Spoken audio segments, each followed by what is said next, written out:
New Testament is false. It's false documents. It's not true.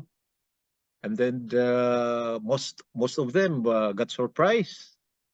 Most of them got surprised, and I said, I want you to come back this afternoon, and I will share to you uh, the proofs.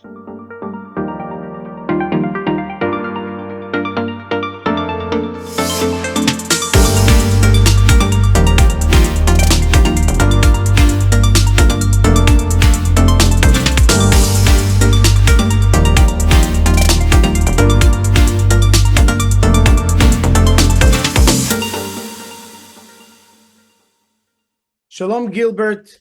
Thank you for joining Hello. the weekly podcast for the Noachide Academy of Israel. I would like to ask you a few questions. If you could share your story of how you became the Noachide leader in Davao, Philippines. Shalom, Rabbi Omori. Way back 2018, when I visited Israel, and I before I went there, I met Jewish friends who came here in Davao, and that's one of the reasons why we decided to visit Israel. And during this time, we were evolving, and we were the Messianic community that time. And when we arrived together with my wife in the Israel, uh, I even went to the Beit Knesset. No, we went to Ofakim because one of my friends lived there, and joining with the Moroccan community there, and also in the Jerusalem in the Bin Zakkai Road, together with the Ashkenazi community there.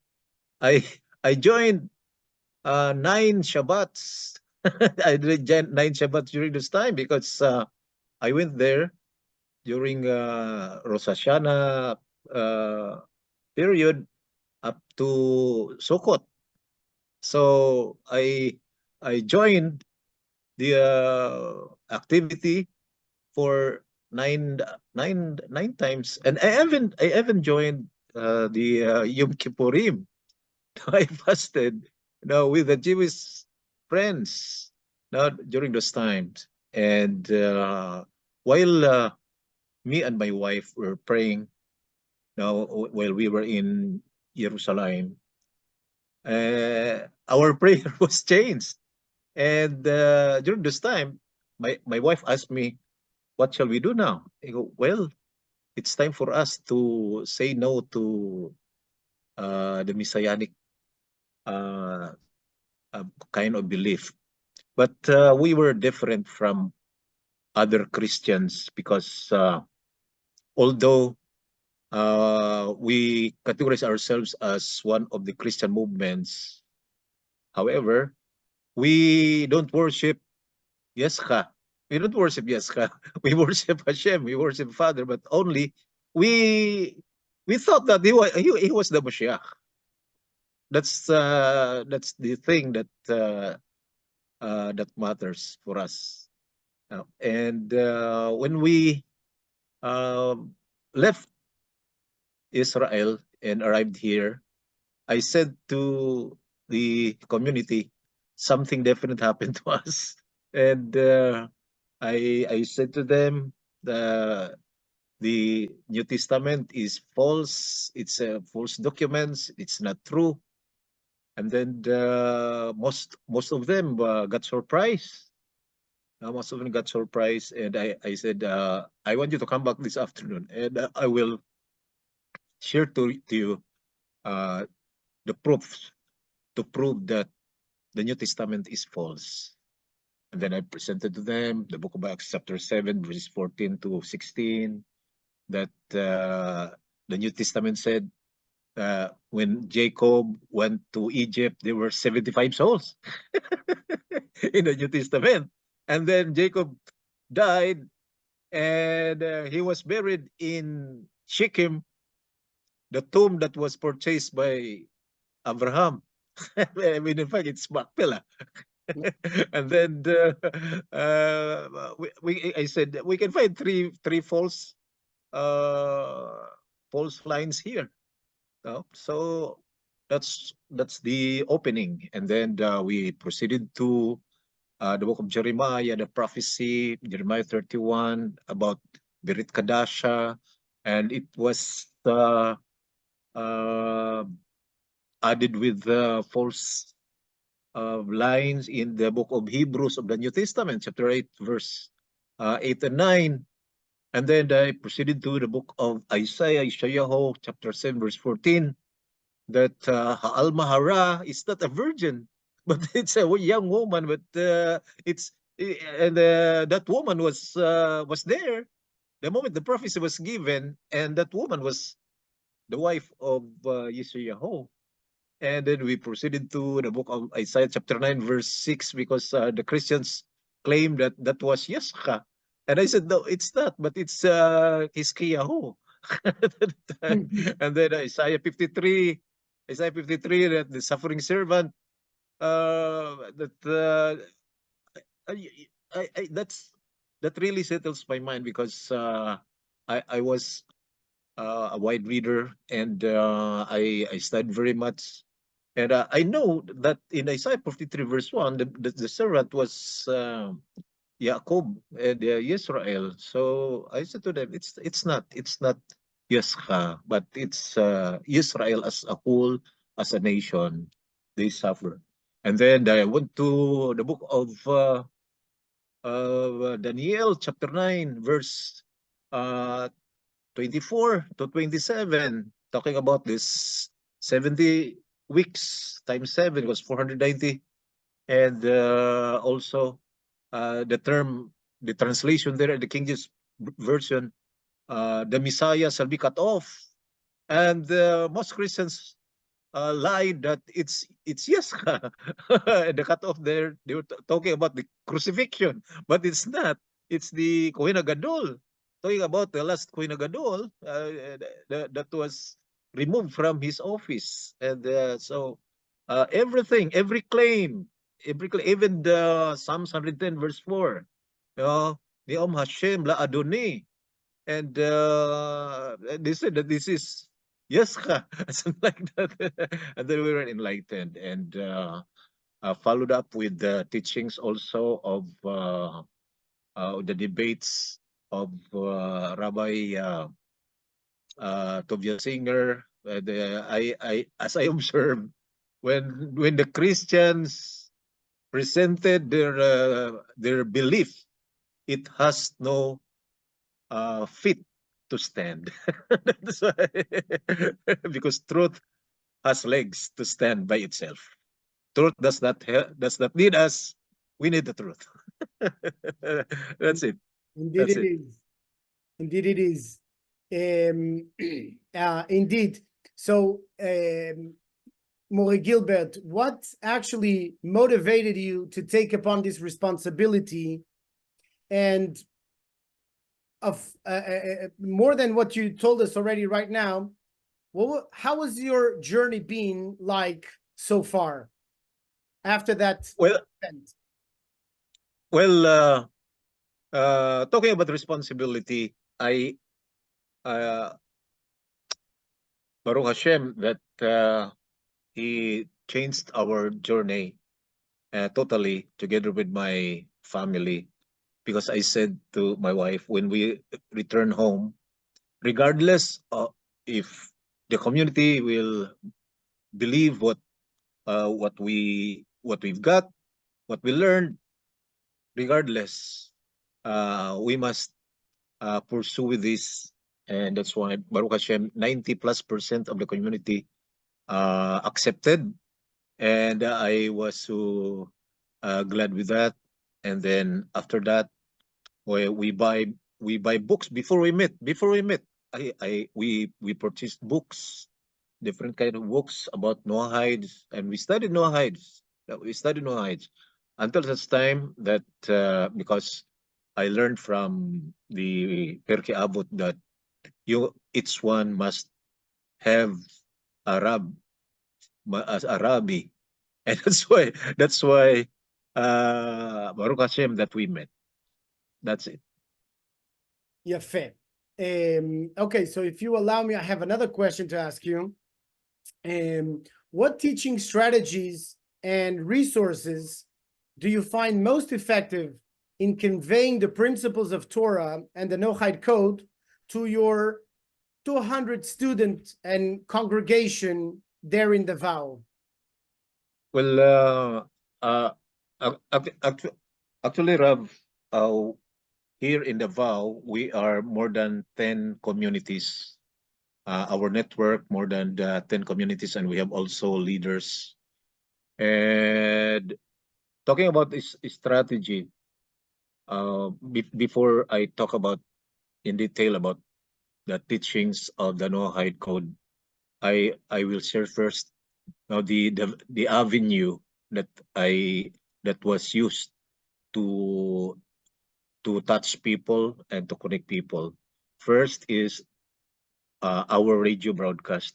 I've been broadcasting on radio since 2006. That is 18 years ago.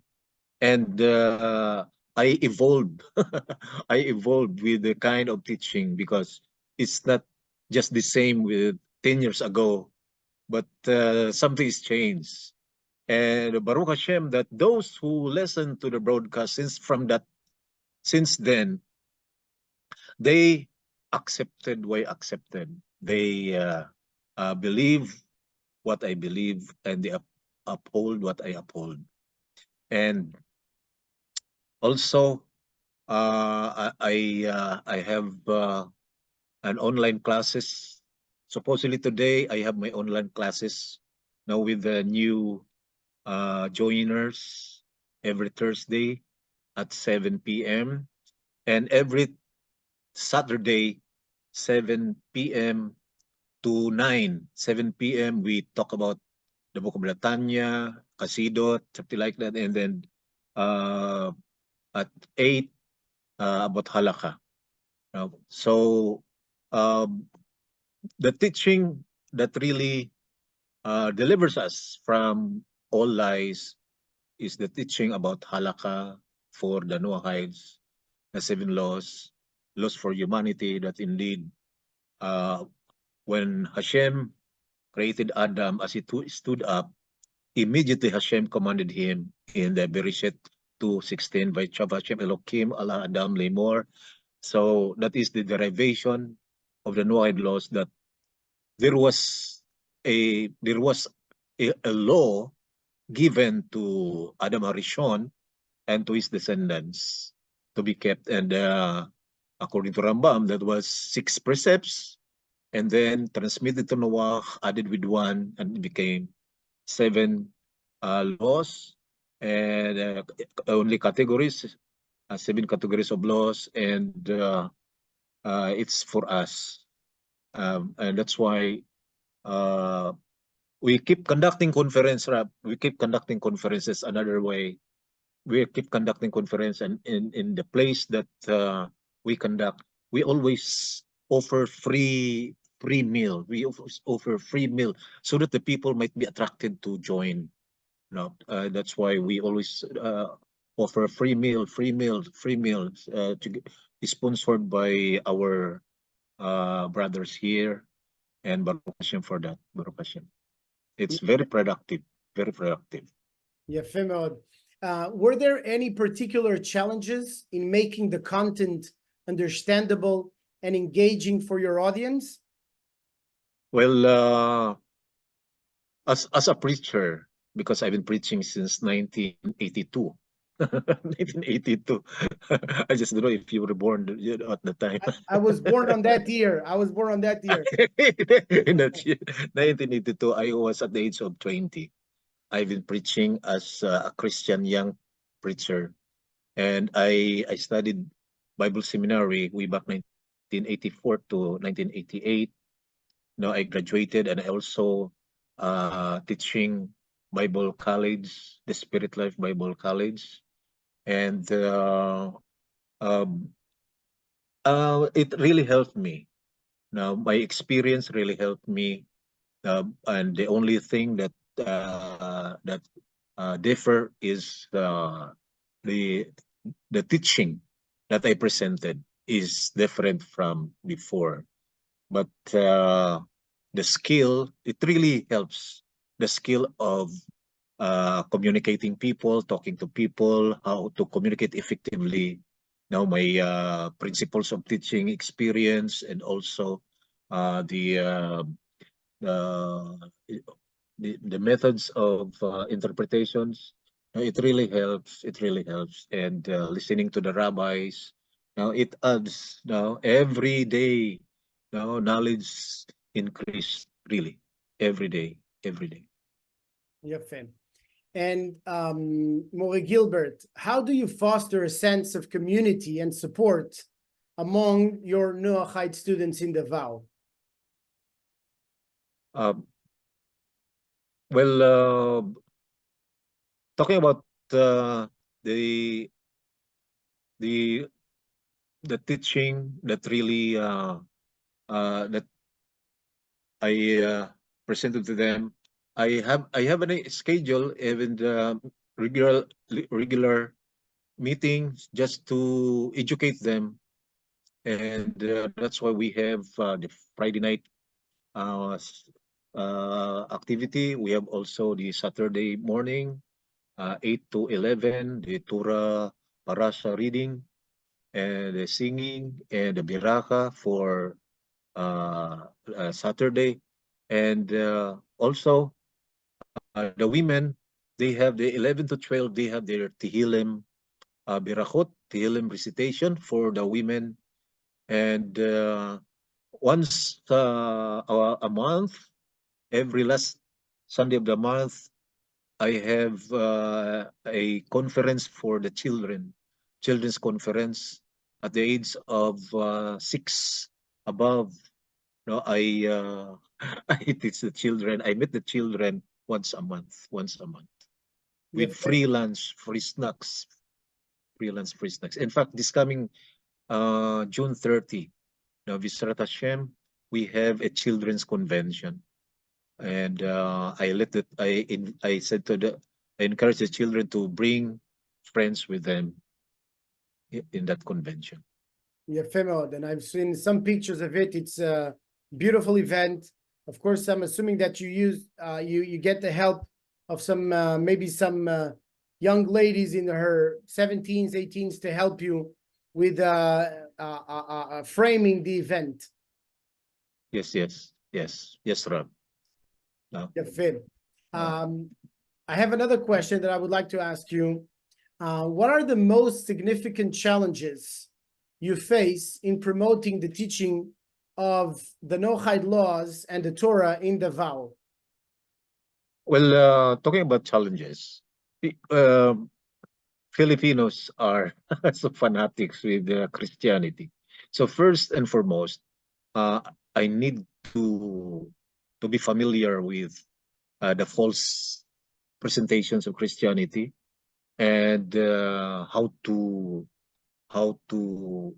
uh, present the truth, how to let them realize that it's a lie, it's false, and uh,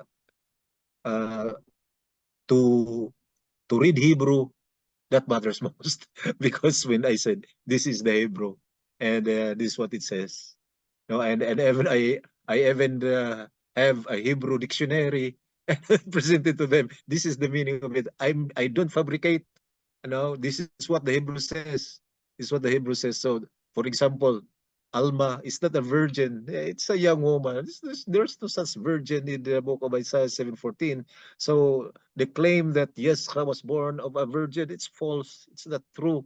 So first of all, I need to tell them that uh, Christian belief is false, and I need to be familiar with the issue, how to prove that it's false before I present the truth. Indeed. One last question, Gilbert. If you could describe a memorable success story or achievement from your work in the Noahide community in Davao. Well, first and foremost, I just want to thank you and the staff, Baruch Hashem, for the Noahide Academy that you are handling with.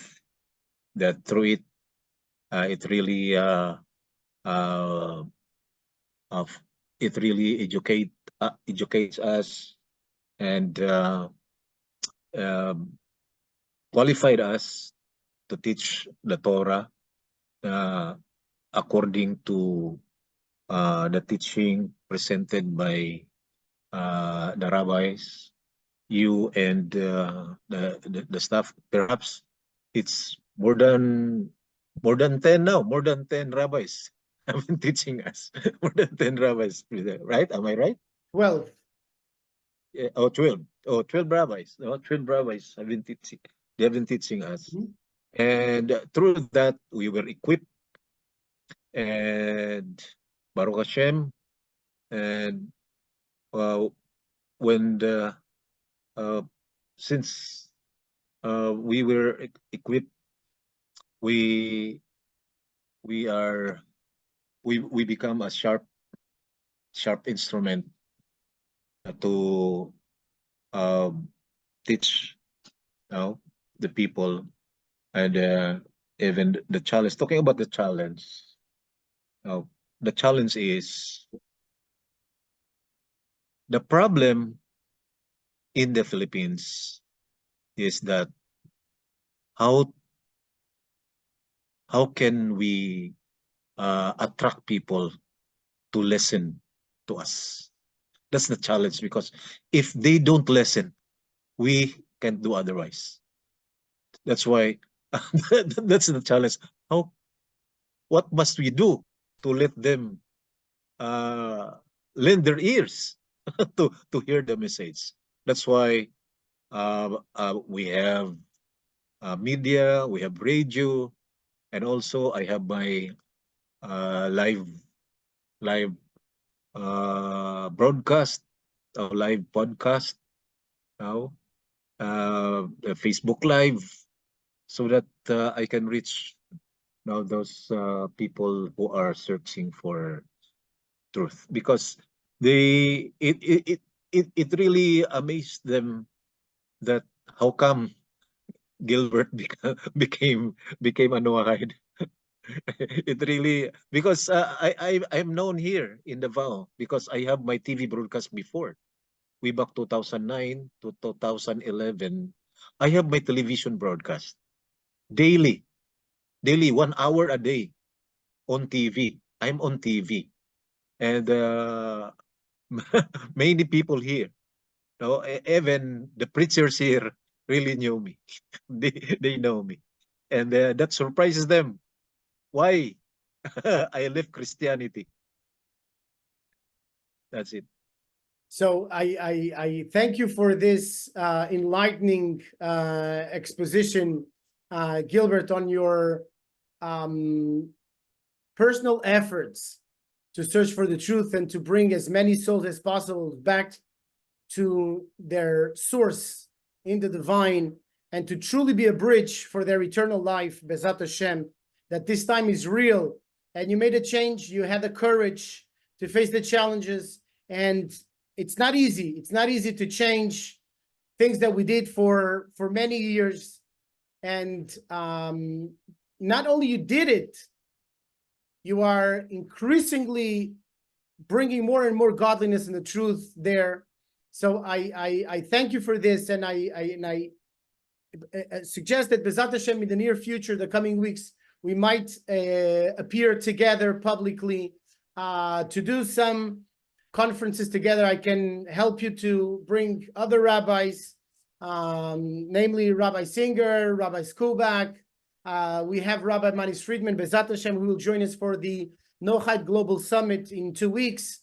who has 500,000 followers. Bezat Hashem, the time is now to bring redemption, and we have to be together in this. As Avinu Shebashamayim wants us to see us doing this together, to see his children doing this together. In Bezat Hashem, he will see that is now time to bring the Beis HaMikdash, and we will rejoice with our children, all of our children. They will play and they will hear the psalms being sang from the third temple, Bezat Hashem, Mi'ata ve'ad olam, B'simcha u'betuv levav. Thank you very much, More Gilbert, for being here with us today, and may we go from strength to strength together. Amen, amen. Toda Rabba, Rabbi, I thank you for your effort of teaching the leaders worldwide. And